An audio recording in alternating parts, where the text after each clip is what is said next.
The Philadelphia Eagles are under real pressure to improve the offensive line before training camp in 2026, my friend. And there is one specific name that keeps coming back into the conversation every time this topic comes up. A player who has already worn the Eagles uniform, who has already lifted the Vince Lombardi trophy with this organization, and who directly helped one of the rarest feats in recent league history, but who left Philadelphia after just one season, chased bigger money elsewhere, and watched that bet simply not pan out. Now, with training camp approaching and the Eagles' offensive line still carrying real questions after an injury-plagued 2025 season, a national analyst is suggesting the organization should simply correct that mistake and bring this player back. Who is this player? What did he mean to the Eagles? And why would this reunion make sense for both sides? I am going to walk you through this entire signing suggestion, including why the season this player had outside Philadelphia only reinforces how well he was used here. But first, if you are a die-hard Eagles fan, hit that like button and subscribe right now, because this is exactly the kind of low-cost, high-upside rumor that could solve a real offensive line problem before the season starts. The player in question is Mekhi Becton, the 6'7", 363-pound offensive lineman the New York Jets selected with the 11th overall pick of the 2020 draft, out of the University of Louisville as one of the most physically impressive tackles in his class. Becton's time in New York was marked by recurring injuries and constant instability. He played 14 games as a rookie, then appeared in just one single game, combined across the 2021 and 2022 seasons, before finally returning for 16 games in 2023.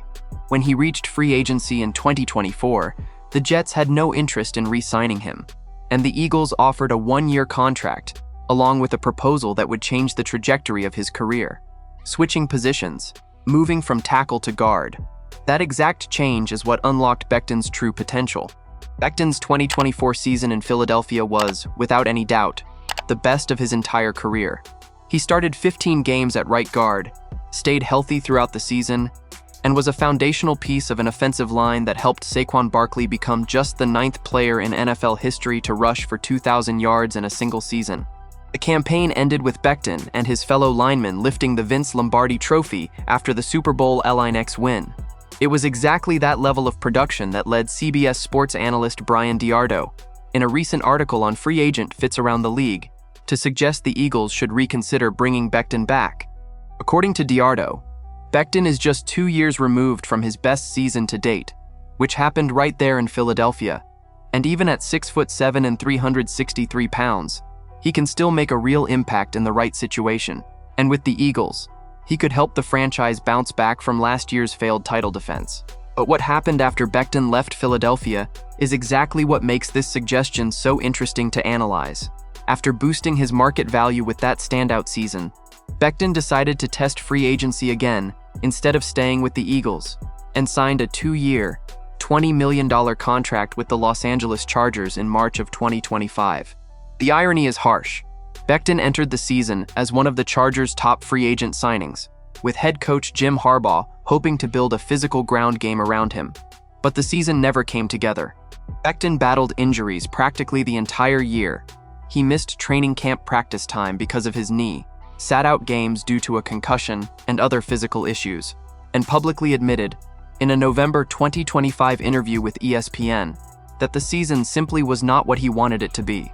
He played just 69% of the Chargers' total snaps during that stretch of the season, and finished the year with only 72% overall participation, playing every available snap in only 6 of his 15 games. Becton's production numbers in Los Angeles confirm exactly how steep the drop was. According to PFF data, he finished the 2025 season ranked as the 49th worst guard in the league in pass block win rate, at 91.2%, and as the 3rd worst lineman in the entire NFL in run block win rate, at just 63.4%. In March of 2026, the Chargers decided to release him in a purely financial move, saving $9.7 million in cap space. The reason was not just the production decline, it was also a scheme change. The Chargers are moving away from a gap scheme system, which favored Becton's physical size, toward an outside zone scheme under new offensive coordinator Mike McDaniel, which demands more agile linemen with greater lateral range, exactly the opposite of Becton's physical profile. Meanwhile, back in Philadelphia, The very line Becton left behind spent all of 2025 fighting exactly the kind of durability issues that would make an extra proven body valuable.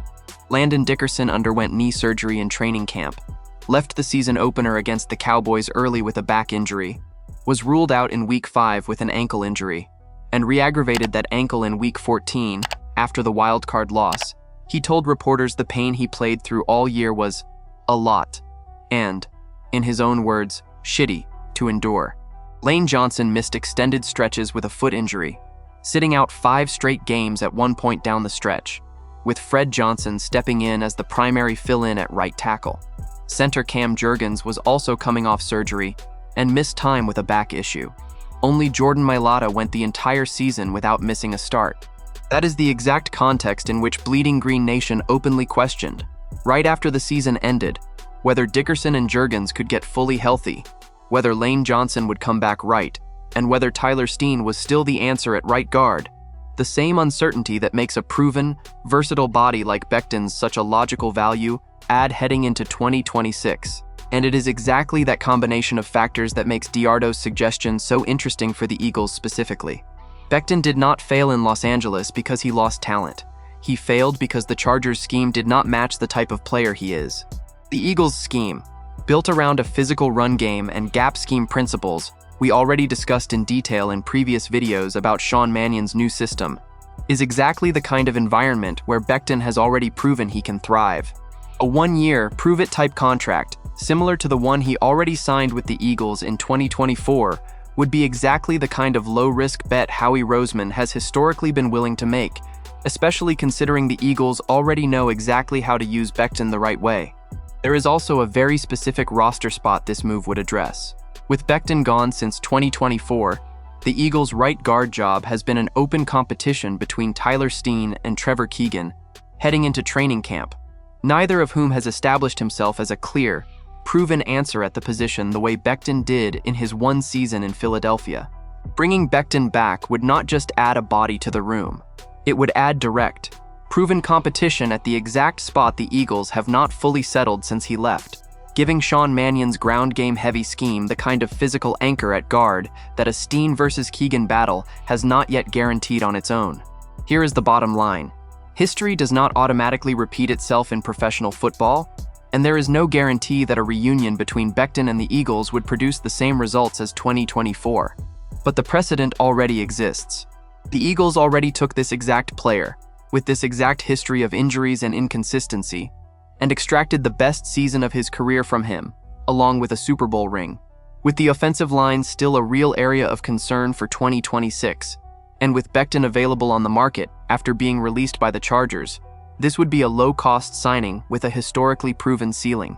With Mekhi Becton available on the market after a disappointing season in Los Angeles, with the precedent of his best career campaign having happened right there in Philadelphia, and with the Eagles' offensive line still needing real depth for 2026, the question left for you, Eagles fan, is direct.